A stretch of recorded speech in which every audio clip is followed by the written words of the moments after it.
Craig, in counseling, I see a lot of men that really are angry and have to deal with anger. But I'd like to look at it just how you see it as a pastor. When a man lets anger build up, he doesn't really deal with it, then how does that affect him, his wife, and his children?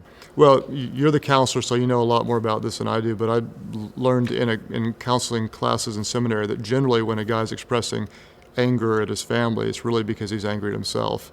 And so we have to start kind of with that root issue and realize that when you're taking things out on others, that the problem is generally you. And you ask, how does it impact families? Well, a wife can't be a great wife when she lives in fear. And children don't, we need to help them feel safe and loved. And so it's a real significant issue. It's, as guys, we're naturally aggressive. Yep. And our anger can be a righteous anger when we're fighting for what's right.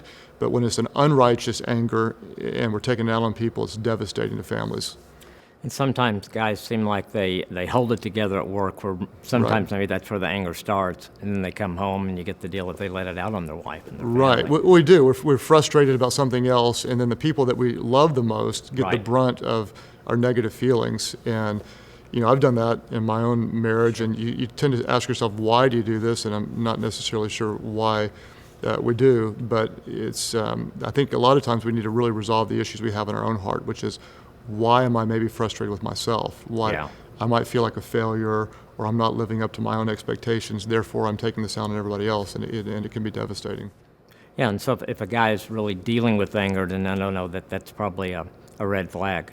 And the God's saying, you need to do something. It is. It's time to get help. Talk to your pastor. It's time to get help. Somebody and get some help and do something differently. Right. And that's not a sign of weakness to get help. That's a sign of strength and wisdom. Thank you. As a counselor, I appreciate that. Sure. Let me read a quote out of the book. A man without a cause from God is just an angry man who does not know where to direct his pent-up energy and aggression.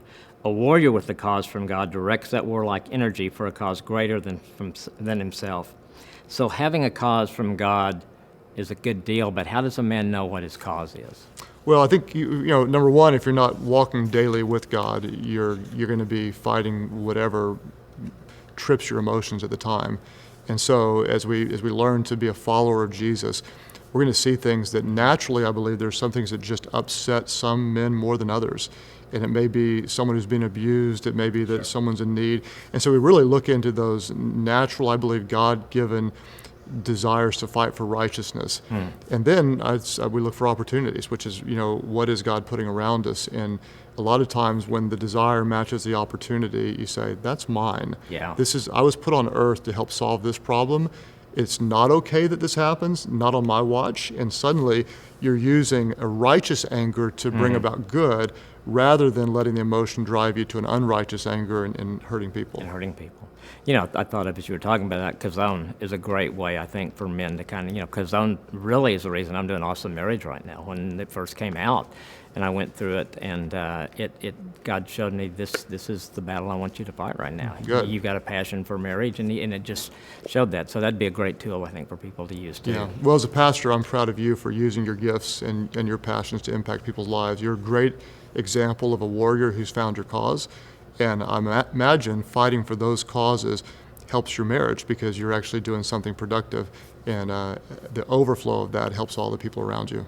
Yeah, thanks. Yes, because now my wife, she says, you remember what you said the other night when you were on stage? That's what you need to be doing right now. There you go. Yeah, preach to yourself. Yeah, exactly. Yeah.